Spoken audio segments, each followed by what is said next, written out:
نحمده ونصلي على رسوله الكريم اما بعد فاعوذ بالله من الشيطان الرجيم بسم الله الرحمن الرحيم قل ان صلاتي ونسكي ومحياي ومماتي لله رب العالمين آمنت بالله صدق الله مولانا العظيم وقال الله تبارك وتعالى في شان حبيبه بسم الله الرحمن الرحيم إن الله وملائكته يصلون على النبي يا أيها الذين آمنوا صلوا عليه وسلموا تسليما اللهم صل على سيدنا ومولانا محمد وعلى آله وأصحابه أجمعين۔ معزز سامعین، اور جس طرح بتایا گیا کہ خواتین بھی یہ آواز سن رہی ہیں، ان کو بھی عاجز مخاطب ہے۔ ایک چھوٹی سی بات معلوم کرنی تھی۔ انسان کی زندگی بھی ایک عجیب صورتحال سے دوچار کر دیتی ہے۔ کبھی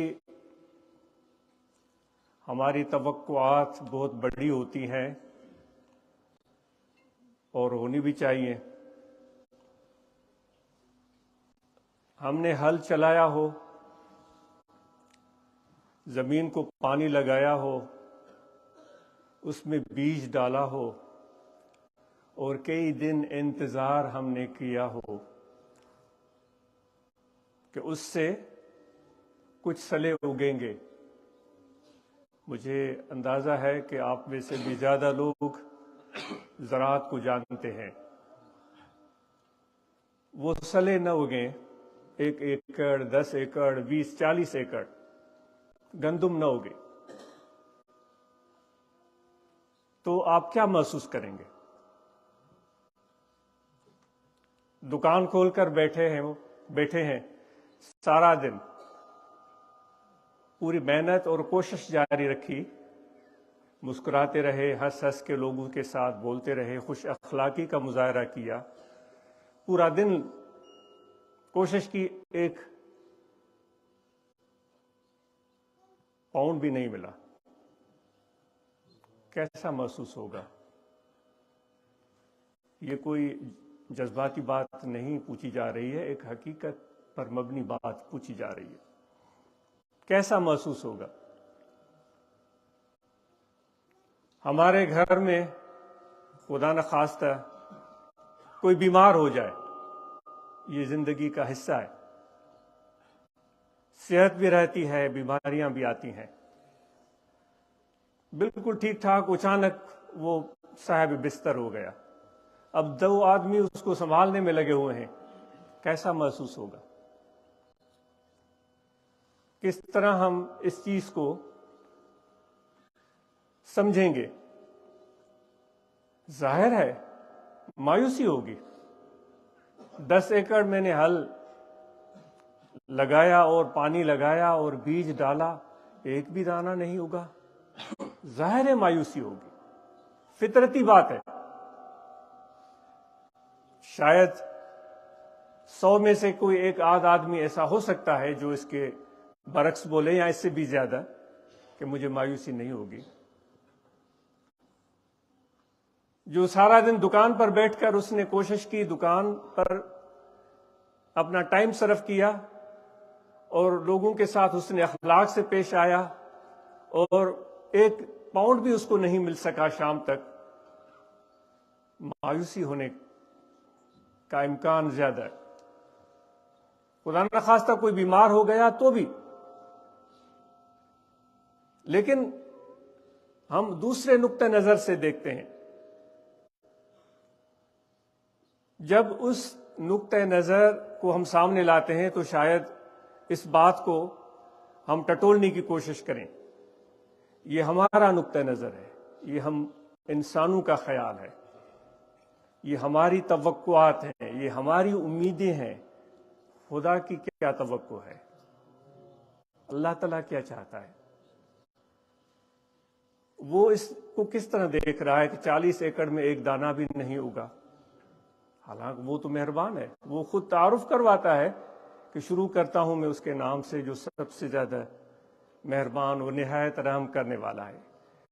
ہم نماز میں کھڑے ہو کر سورہ فاتحہ سے ابتدا کرتے ہیں، گویا کہ وہ اللہ تبارک و تعالی ہماری زبان کے ذریعے اپنا تعارف کروا رہا ہوتا ہے، اسی کا تعارف ہوتا ہے۔ کیا ہم بول رہے ہوتے ہیں؟ سب تعریفیں اللہ تعالیٰ کے لیے جو سب جہانوں کا پالن ہار ہے۔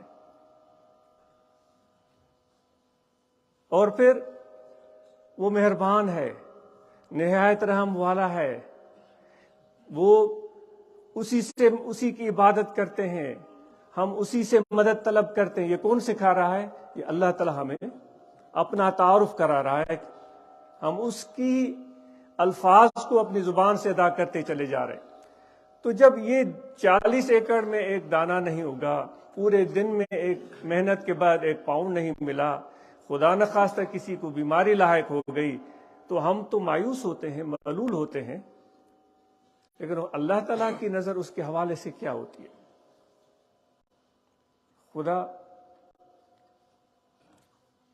اللہ تبارک و تعالیٰ کا ایک طریقہ کار ہے جو قرآن مجید میں وہ بیان کرتا ہے۔ سب نبیوں کا جو والد تھا ابو الانبیاء سیدنا ابراہیم علیہ نبینا علیہ الصلوۃ والسلام، فرماتے ہیں کہ ان کو سب چیزیں اچھی لگتی تھیں لیکن اپنے فرزند سے بڑا پیار تھا۔ سیدنا اسماعیل علیہ نبینا علیہ الصلوۃ والسلام کے ساتھ ان کی محبت، ان کا تعلق بے مثال تھا، بہت شفقت فرماتے تھے، بہت محبت کرتے تھے، جن کی وجہ سے یہ آج صفا و مروہ ہے، جن کی وجہ سے خانہ کعبہ پر ہم جاتے ہیں اور وہاں طواف کرتے ہیں اور وہ سنتیں ادا کرتے ہیں۔ تو اتنی عظیم اور بہترین ہستی، ان سے ان کا بہت پیار تھا۔ تو آپ نے وہ علماء کرام کی زبانی سنا ہوگا، تو آپ سب یہاں آنے والے ہیں، یہ بارہا سن چکے ہوں گے، اللہ تعالیٰ نے فرمایا تھا کہ اپنی پیاری چیز قربان کرو، تو پھر انہوں نے کچھ قربانی کی تھی، شاید میں حکم کی تعمیل کر چکا، پھر آیا کہ نہیں اور زیادہ پیاری چیز قربان کرو، تو وہ انہوں نے تعداد بڑھا دی۔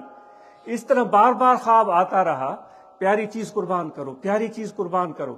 ہم انبیاء علیہ السلام کا ذکر بڑی محبت اور شوق اور عقیدت سے کرتے ہیں، لیکن اس پر غور و فکر کرنے کی بھی ضرورت ہے۔ پھر آخر میں ان کو خیال آیا کہ بار بار یہ ارشاد آ رہا ہے کہ پیاری سے پیاری چیز قربان کرو، مجھے تو سب سے زیادہ عزیز میرا بیٹا ہے۔ تو پھر ان کو لے کر چلے تھے، آپ خود پڑھیں قرآن مجید کو، اللہ تعالیٰ اس واقعے کو بیان فرماتا ہے۔ لے کر چلے تھے، پھر شیطان کا تذکرہ آتا ہے، پھر وہ جا کر منا کے میدان میں پہنچے تھے اور پھر سوچتے جا رہے ہیں کہ اپنے بیٹے کو میں کیسے بتاؤں کہ میں کیا کرنے جا رہا ہوں۔ ان کو یہ کہا گیا تھا کسی دوست سے ملنے جا رہے ہیں، اس کی دعوت پر جا رہے ہیں۔ وہاں پہنچ کر اچھا وہ شیطان کا مکالمہ جو اسماعیل علیہ نبینا علیہ الصلوۃ والسلام کے ساتھ ہوا، آپ نے سنا ہوا۔ جب وہاں پہنچے ہیں تو انہوں نے آخر میں حضرت اسماعیل علیہ السلام کو یہ ارشاد فرمایا کہ میرے بیٹے تجھے پتا ہے کہ آج کیسے آنا ہوا ہے؟ آج تو میں تمہیں قربان کرنے کے لیے یہاں لے کر آیا ہوں، کیونکہ یہ خدا کا حکم ہے۔ تو حضرت اسماعیل علیہ السلام کے جواب کو ہم اور آپ نے سنا ہوگا، ان کو کوئی دکھ نہیں ہوا، ان کو کوئی خوف نہیں ہوا، ان کو کوئی مایوسی نہیں ہوئی، یہ نہیں کہا کہ کیسے ایک باپ اپنے بیٹے کو قربان کر سکتا ہے۔ انہوں نے کہا کہ یہ خدا کا حکم ہے، آپ ان کے نبی اور محبوب ہیں، یہ اسماعیل کی زندگی حاضر ہے، اس میں کوئی تکلف نہ کیجیے۔ بلکہ یہاں تک کہ اسماعیل علیہ السلام نے کہا کہ اپنی آنکھوں پر پٹی باندھ دیں، ہو سکتا ہے کہ جب آپ مجھے لٹائیں اور چھری چلائیں تو وہ پدرانہ شفقت نہ آپ کے دل میں آ جائے۔ یہ آپ نے سب باتیں سنی ہوئی ہیں۔ پھر انہوں نے ان کو اسی طرح سے لٹایا اور انہوں نے وہ چھری چلا دی، وہ اپنے فرزند کو قربان کر چکے تھے۔ اور جب یہ قربانی اپنے خیال میں کر چکے تو انہوں نے جب پٹی ہٹائی تو دیکھا اسماعیل علیہ السلام سامنے کھڑے مسکرا رہے ہیں، تو حیران ہو گئے تھے۔ اب سوچنے کی بات یہ ہے کہ یہ ساری مشق کیوں ہو رہی ہے کہ اللہ تبارک و تعالیٰ کو حضرت اسماعیل علیہ السلام کی جان اور خون کی ضرورت تھی، کیوں یہ مشق ہو رہی تھی؟ در حقیقت یہ ایک نقطہ نظر ہے۔ در حقیقت اللہ تعالیٰ کے نبی کی عظمتیں تو بہت اعلیٰ تھیں، ایک سے بڑھ کر ایک، لیکن جو سب سے بڑی حضرت ابراہیم علیہ السلام کی جو عظمت تھی وہ ان کی اطاعت تھی، خدا کی حکم کی بجاوری۔ ان کی جو خصوصیت تھی وہ توکل تھا، خدا پر بھروسہ۔ ان کی جو ایک خصوصیت تھی وہ صبر تھا، اور وہ اللہ تبارک و تعالی، وہ خود بھی اپنی خود شناسی ایک بہت بڑی معنی ہے۔ تصوف تو ہے اسی چیز کا نام کہ اپنے آپ کو پہچاننا۔ ہم تصوف میں کہتے ہیں کہ ایک عالم کبیر ہے، یہ پورا جہان جس میں اتنے بر اعظم ہیں، جس میں اتنے ممالک ہیں، جس میں اتنے سمندر ہیں، جس میں اتنے دریا ہیں، جس میں اتنے لوگ ہیں، یہ پوری دنیا یہ عالم کبیر ہے۔ صوفیاء کہتے ہیں کہ عالم صغیر بھی ہے، وہ تمہارا دل ہے۔ پوری دنیا کی جو خصوصیات اور معانی ہے وہ ایک طرح سے تمہارے دل میں سموئی ہوئی ہے۔ تو حضرت ابراہیم علیہ السلام کو اللہ تعالیٰ نے ہر خصوصیات سے نوازا تھا۔ وہ اپنے آپ کو بھی جانتے تھے، لیکن اللہ تبارک و تعالیٰ جانتا تھا کہ جو عظمت، جو مقام، جو شان میں نے اپنے نبی کو دیا ہے اس کو اللہ تو جانتا ہے، ابراہیم بھی اس سے واقف ہو جائے، وہ کتنی بڑی شان والا ہے۔ کیونکہ جب تک انسان اپنے اس صلاحیت کو استعمال نہ کرے تو اس کا پتہ نہیں چلتا۔ کوئی تلوار باز ہے تو وہ لاکھ کہانیاں سنائے کہ میں اتنی تیز تلوار چلاتا ہوں، یہ کوئی نشانہ باز ہے وہ لاکھ کہانیاں سنائے کہ میں اتنے سیدھے نشانے لگاتا ہوں، کوئی تیر انداز ہے تو وہ کتنی بھی کہانیاں سنائے کہ میں اتنا سیدھا تیر مار سکتا ہوں، لیکن اس کے لیے ایک ثبوت چاہیے، وہ اپنے عمل سے ثابت کرے۔ تو ابراہیم علیہ السلام کو اللہ تبارک و تعالیٰ نے اپنے اوپر ان کو عیاں کر دیا کہ ابراہیم تم کیسے ہو۔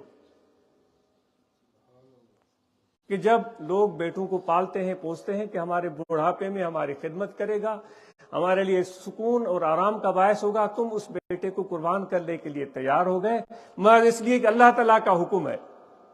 اتنا بڑا دل، اتنا بڑا حوصلہ، اس قدر توکل خدا پر، سمجھ رہے ہیں آپ بات؟ اس قدر اللہ پر یقین۔ تو یہ اللہ تعالیٰ ابراہیم علیہ السلام کی ذات پر، کیونکہ وہاں اور تماشائی تو تھے نہیں نا، ان کو کوئی دیکھنے والا تو تھا ہی نہیں خدا کے سوا، لوگ تو تھے ہی نہیں، ان کی اہلیہ محترمہ بھی وہاں نہیں تھی۔ اس نے تو سجا سنوار کر اسماعیل علیہ السلام کو اپنے والد کے ساتھ بھیج دیا تھا، کوئی نہیں تھا۔ اتنا بڑا کام ہو رہا ہے۔ ہم چھوٹا سا بھی کوئی کام کرتے ہیں، چھوٹی سی بھی خیرات کرتے ہیں تو ہماری توقع ہوتی ہے کہ بھائی کوئی اعلان کر دے کہ بھائی یہ خدمت اس نے کر دی، یہ ہمارے دل میں چلتا ہے بھائی اس نے خدمت کی ہے۔ وہاں یہ اتنا بڑا کام ہو رہا ہے، کوئی دیکھنے والا ہی نہیں ہے، لوگ ہی نہیں، نہ آدمی ہے نہ آدم کی ذات ہے، دیکھنے والا ایک خدا ہے، دوسرا ابراہیم خود ہے علیہ السلام۔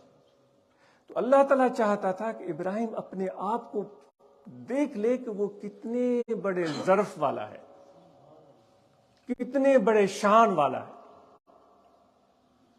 تو اب اس واقعے کو دیکھیں، آپ نے 40 ایکڑ زمین پہ ہل چلایا، اس میں بیج بھی ڈالا، اس میں پانی بھی لگایا، اور پھر محنت بھی کی، ایک دانہ بھی نہیں نکلا۔ ایک ہمارا نقطہ نظر کہ بھائی کچھ بھی نہیں ہوا، بھائی میرے ساری محنت رائے گان چلی گئی۔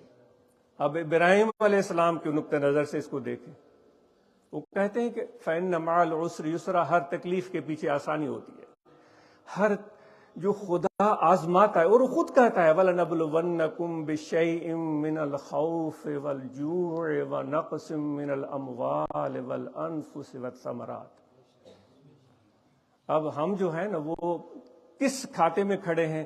ہم خود اپنے اندر جھانک کر دیکھیں۔ حضرت یعقوب علیہ السلام، ان کو اپنے سب بیٹوں سے شفقت اور محبت تھی، لیکن حضرت یوسف سے زیادہ پیار تھا، ایسا ہے؟ سب بیٹوں سے پیار تھا، سب بیٹے ان کو عزیز تھے، لیکن ان کو زیادہ جو پیار تھا اپنے بیٹے حضرت یوسف سے تھا۔ اور یہاں تک کہ وہ اپنے بیٹوں پر اعتماد نہیں کرتے تھے، وہ کہتے تھے کہ اس کو ہم لے جائیں، ان کو اجازت دو، تو وہ اس میں ہچکچاہٹ کا شکار ہوتے تھے۔ تو اللہ تبارک و تعالیٰ کا کرنا ایسا ہوا کہ ایسا ماحول بنا کہ یعقوب علیہ السلام اپنے بیٹے کو، اپنے بیٹوں کے ساتھ جو اپنے دل میں یہ چیز رکھتے تھے کہ ہم کیوں اتنے پیارے نہیں ہیں اپنے والد کو، یہ کیوں، وہ اس کو لے کر چلے گئے۔ اور پھر کیا کیا؟ حضرت یوسف علیہ السلام کو ایک کنویں میں ڈال دیا۔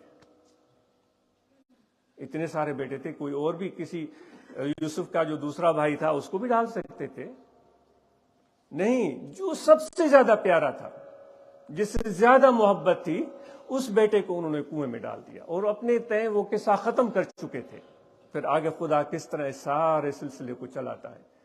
قافلہ آتا ہے، پانی چاہیے، کنویں میں پانی ہوگا یا نہیں ہوگا، پھر وہ اندر کوئی چیز اتارتے ہیں، کوئی برتن اتارتے ہیں تاکہ پانی نکال سکیں، باہر کھینچتے ہیں تو ایک نو عمر بچہ باہر آ جاتا ہے۔ علماء اکرام نے آپ کو سنایا ہوگا، اور یہ واقعے پڑھنے والے ہیں، آپ پڑھیں، خود پڑھیں۔ کیوں میں آپ کو سناؤں؟ یہ قرآن مجید میں خدا نے آپ کے لیے واقعے لکھے ہیں، آپ خود پڑھیں۔ اگر میں سناؤں گا تو ہو سکتا ہے میں اپنی طرف سے کوئی چیزیں اس میں ڈال دوں۔ یہ خدا کا خط ہے آپ کی طرف، کہ آپ کو کوئی پیار بھرا خط بھیجے تو کیا آپ کسی اور کو دیں گے کہ وہ آپ کو پڑھ کر سنائے؟ ہم تو آیات پر انگلی رکھ کر پڑھتے ہیں، پتہ نہیں، میں بہت کاہل اور سست انسان ہوں، آپ تو بہت پیارے ہیں۔ اس وقت پڑھتے ہیں جب ہمارا کوئی کام پھنستا ہے، کوئی پریشانی ہوتی ہے، اور پھر پڑھتے جاتے ہیں، وہ سمجھتے بھی ہیں کہ نہیں کہ اس میں ارشاد کیا ہے، فرمان کیا ہے۔ تو بہرحال وہ حضرت یہ بات طویل ہو جائے گی، تو پھر آگے قصہ چلتا ہے، پھر وہ مصر کی بات آ جاتی ہے، پھر وہاں ایک الگ آزمائشیں آتی ہیں، جیل ہو جاتی ہے، اور بھائی وہاں پہنچ جاتے ہیں۔ تو یعقوب علیہ السلام اتنی محبت اور پیار اور شفقت محسوس کرتے تھے کہ ان کی آنکھوں سے آنسو نہیں تھمتے تھے۔ وہ کہتے ہیں پھر چل چلا کے معاملہ یہاں پہنچا کہ کنعان میں بیٹھا ہوا یوسف مصر جا پہنچا۔ پتہ نہیں کتنا دور تھا، فلسطین کا علاقہ ہوگا کنعان، یا کوئی ہوگا، آپ خود بہتر جانتے ہیں۔ پھر اچانک کہنے لگے کہ وہ آج مجھے یوسف کی خوشبو آ رہی ہے۔ کتنے سال بیت گئے، اب مصر کہاں رہا اور کنعان کہاں رہا، کتنے میلوں کا فاصلہ تھا۔ ان کے بھائی گئے تھے وہاں سے لینے کے لیے غلہ، اور یہاں بیٹھے بیٹھے کہہ رہے ہیں مجھے اپنے بیٹے کی خوشبو آ رہی۔ تو سعدی نے بڑی دلچسپ بات کہی ہے، ز مصرش بود پیراہن شمیدی۔ سبحان اللہ، اے یعقوب، تم نے مصر جو سینکڑوں میل دور تھا تمہارے گاؤں سے، کنعان سے، مصر سے اس کی خوشبو تمہیں کنعان آ رہی تھی، سینکڑوں میل دور۔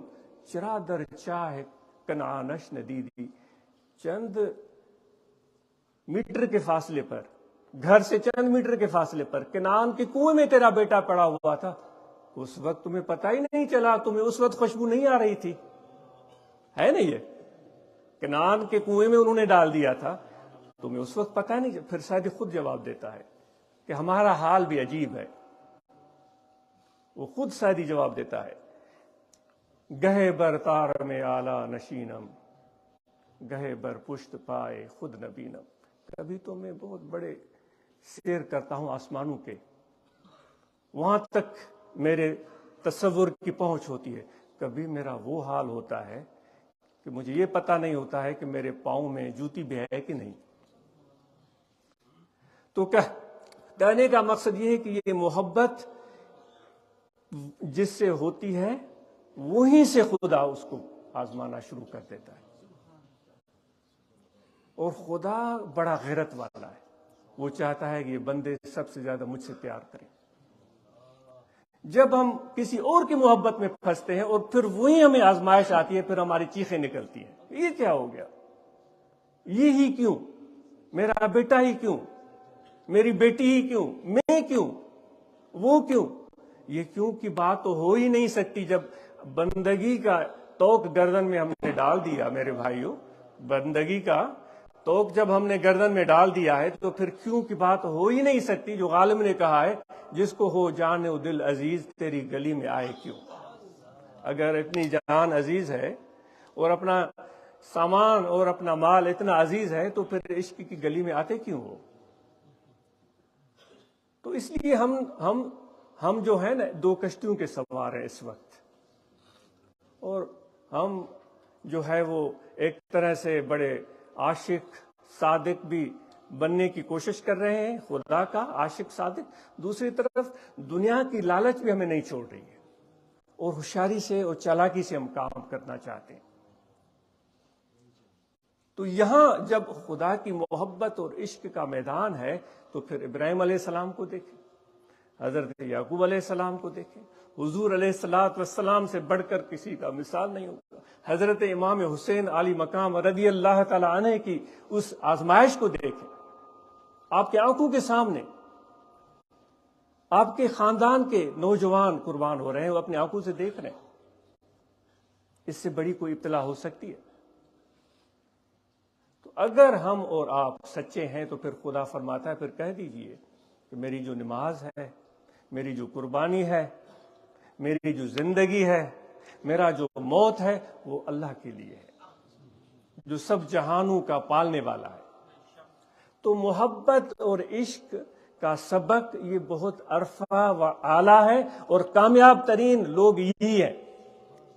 روز قیامت ایک ایسا معاملہ جو علماء سے سنا ہوگا کہ ابتلا کا عالم ہوگا، لوگ تکلیف میں ہوں گے، پریشان ہوں گے، گرمی اور تپش کا عالم ہوگا۔ حضور علیہ السلام فرماتے ہیں کہ ایک گروہ ایسا ہوگا جو عرش کے سائے تلے بیٹھا ہوا ہوگا، اور وہ وہاں مسکرا رہے ہوں گے، خوش گپیاں لگا رہے ہوں گے۔ فرشتے حیران کہ بھائی ابھی تو حساب و کتاب بھی نہیں ہوا، یہ کون لوگ ہیں؟ اور یہ لوگ ساری دنیا پریشان ہے اور یہ خوش ہیں، یہ وہاں مسکرا رہے ہیں۔ تو پھر اللہ تبارک و تعالیٰ ان فرشتوں کو فرمائے گا کہ دیکھو ان کو کہیں کہ جنت کا دروازہ کھل گیا ہے، یہ اس پر سوچئے گا، ان کو کہیں کہ جنت کا دروازہ کھل گیا ہے، جاؤ جنت کی طرف۔ تو وہ جا کر ان کو بولیں گے فرشتے کہ تمہارے لیے جنت کا دروازہ کھل گیا ہے، تم جنت کی طرف چلے جاؤ۔ وہ پوچھیں گے جنت کیا ہوتی ہے؟ وہ پوچھیں گے جنت کیا ہوتی ہے؟ ہم تو انگلیوں پر گنا سکتے ہیں نا، آپ ایک کسی سے میری ہم عمر سے یا نوجوان سے پوچھیں کہ بھئی جنت میں حور، غلمان، انار، شہد، دودھ اور سیب اور حور العین، یہ ساری چیزیں ہمیں تو برزبان یاد ہے نا، ہم تو ٹھک ٹھک ٹھک ٹھک بتاتے ہیں۔ وہ کہیں گے جنت کیا ہوتی ہے؟ تو وہ آ کر کہیں گے یا رب العالمین، وہ کہہ رہے ہیں جنت کیسی ہوتی، کیا ہوتی، ہم نہیں جانتے۔ اللہ تعالیٰ فرمائے گا ان کو زبردستی لے جاؤ، ان کو زبردستی لے جاؤ۔ یہ سوچیے گا اس بات پر، اس پر غور کیجیے۔ یہ صرف قصہ نہیں عرض کر رہا ہوں، یہ ایک دل کی بات ہے۔ اللہ تعالیٰ فرمائے گا ان کو زبردستی لے جائے۔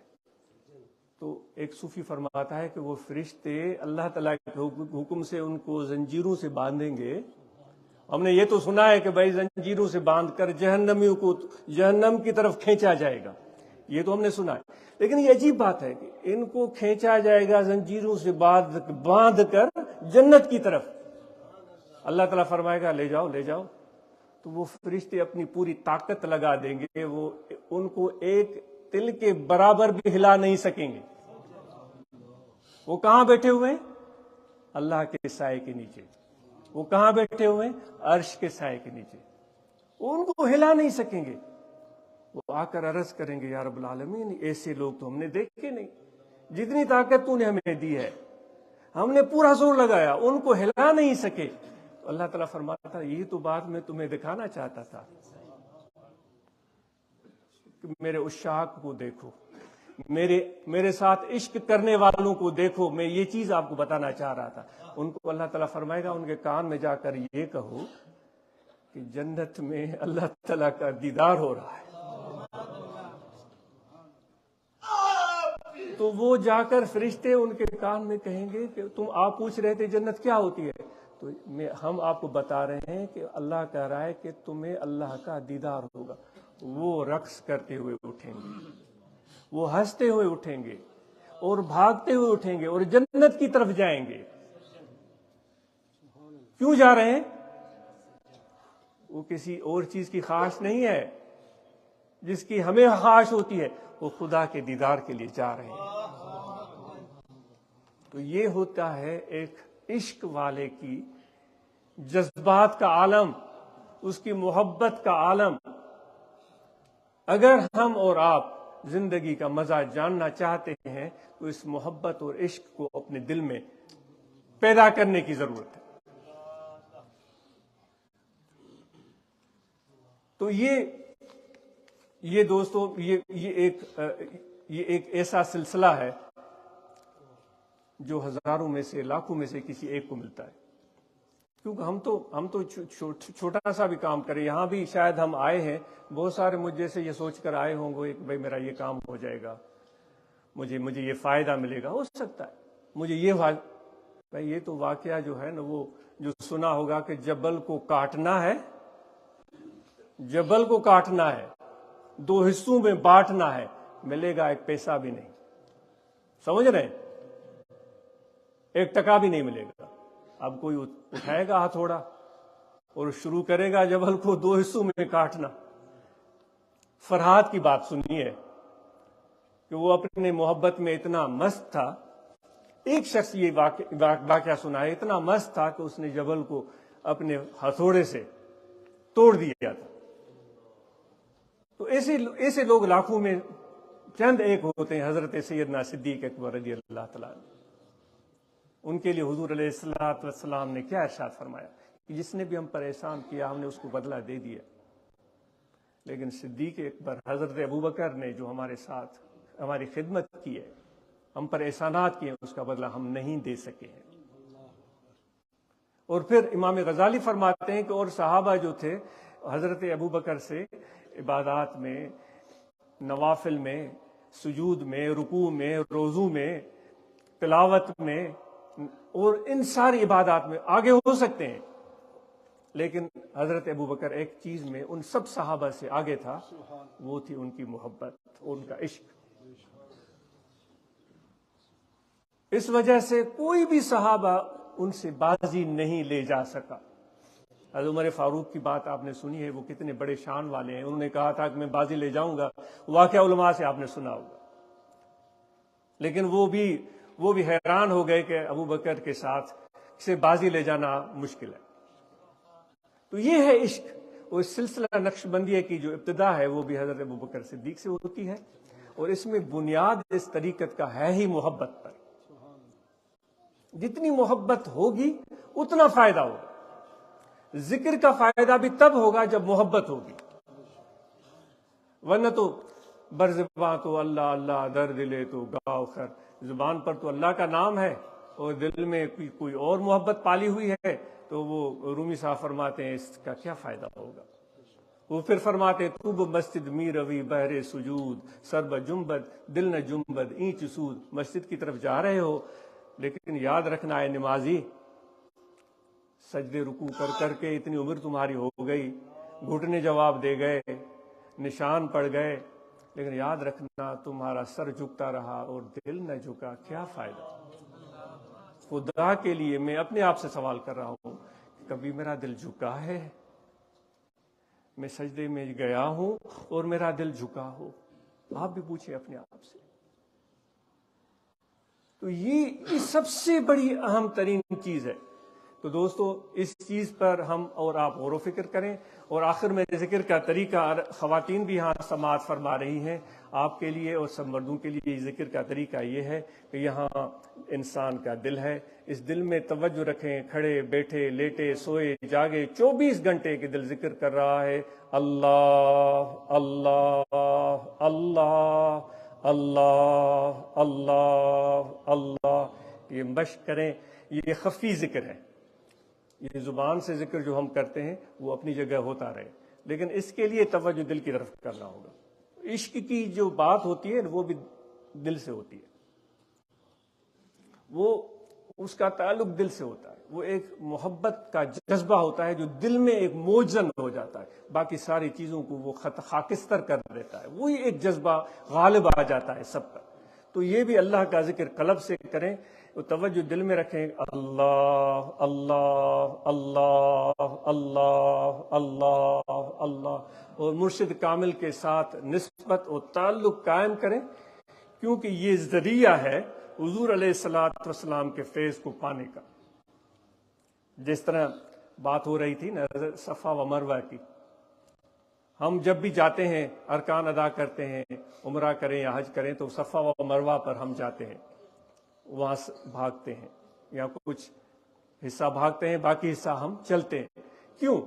وہ اللہ تعالیٰ کی ایک پیاری بندی حضرت اسماعیل علیہ السلام کی والدہ بی بی ہاجرہ رضی اللہ تعالیٰ عنہ، انہوں نے وہاں پر دوڑیں لگائی تھی، وہاں پر وہ چلی تھی، تو وہ جو پتھر تھے وہاں لگے ہوئے، پہاڑ تھے، وہ اتنی عظمت والے ہو گئے کہ ہر انسان جو بھی حاجی ہو، جو بھی ہو، جب تک وہاں پر جائے گا نہیں، نہ اس کا عمرہ پورا ہوگا، نہ اس کا حج پورا ہوگا. تو بظاہر تو وہ پتھر ہے، تو جو اللہ تعالیٰ کی محبت اور تعلق میں آ جاتے ہیں وہ بھی خدا کی نشانی بن جاتے ہیں. تو ان سے جب محبت ہماری پیدا ہو جائے تو پھر فیض ملتا ہے. تو مرشد کامل سے نسبت و رابطہ قوی ہو، اور دل میں اللہ کا ذکر اور مرشد کا تصور ایسے کریں جیسے مرشد کی بارگاہ میں بیٹھے ہوئے ہیں، ان کے سینے سے وہ فیض محمدی، وہ نور روشنی میرے دل میں آ رہا ہے. اور ہم سب نماز پابندی سے ادا کریں، رمضان کے مہینے میں روزے رکھیں، زکوٰۃ ہم میں سے جس کسی پر واجب ہے وہ ادا کرے، حج جس کسی پر فرض ہے ہم میں سے وہ حج ادا کرے. اور باقی الحمدللہ جس طرح ہمارے نوجوان یہاں باہمی محافل منعقد کرتے ہیں، ڈربی کے دوست ہیں، سلاؤ کے ہیں، یہاں کے ہیں، یہ محفل بہت ضروری ہے. جب بھی اپنے اس ذکر والے دوست کو آپ دیکھیں گے نا، تو آپ کو وہ مرشد کی یاد آ جائے گی، وہ فیض محسوس ہوگا، وہ محبت محسوس ہوگی، وہ تعلق محسوس ہوگا. اور اللہ تعالیٰ فرماتا ہے وَكُونُوا مَعَ الصَّادِقِينَ، سچوں کے ساتھ رہو. تو دنیا کے کام کریں اور خوب محنت کریں، خوب آگے بڑھیں. ہمارے نوجوان ان سے توقع ہے کہ اعلیٰ تعلیم حاصل کریں، بہترین ہنر سے آراستہ و پیراستہ ہوں، بہترین بزنس سیکھیں اور وہ ترقی کریں، وہ آگے بڑھیں، ہمارے اس سوسائٹی کو، ہمارے اس کمیونٹی کو اور اچھے سے اچھا بنا کر دکھائیں. یہ بہت بڑا چیلنج ہمارے سامنے ہے. اللہ تبارک و تعالی ہم اور آپ کو توفیق عطا فرمائے. جو خواتین و مرد یہاں تشریف فرما ہے، آپ سب کی حاضری قبول ہو. یہ گفتگو جو میں نے عرض کی ہے وہ ایک سوچنے کے لیے ایک دعوت ہے. آپ ان پر سوچئے گا، غور کیجئے گا. ہو سکتا ہے اس میں کوئی کمی بیشی ہو تو وہ معاف کر دیجئے گا. جو کام کی چیز ہو اس پر سوچئے گا، ممکن ہے آپ اس کو اور بھی بہتر طریقے سے سمجھ سکیں اور بیان کر سکیں. ہم سب کو اللہ تعالیٰ توفیق ذکر کی عطا فرمائے. مراقبہ کریں، ختم شریف پڑھ کر کچھ ٹائم بیٹھ کر مراقبہ کیا کریں، اور مراقبے میں آنکھیں بند کر کے توجہ دل میں رکھ کر کچھ ٹائم ذکر کی مشق کیا کریں. اللہ تعالیٰ ہم سب کو توفیق عمل عطا فرمائے. نیلسن کے دوستوں کی محبت دیکھ کر بڑی خوشی ہوئی. کافی عرصے کے بعد گزشتہ مرتبہ آنا ہوا تھا، آج یہاں مسجد میں حاضری ہوئی. جناب امام صاحب، مسجدی کے کمیٹی کے اراکین و ممبران، ان سب کے مشکور ہیں، اور دعا ہے کہ مسجد آباد اور شاد رہے. اسی طرح یہ اللہ تعالیٰ کا ذکر اور نمازیں یہاں ہوتی رہیں. آپ سب کا بہت شکریہ، مہربانی.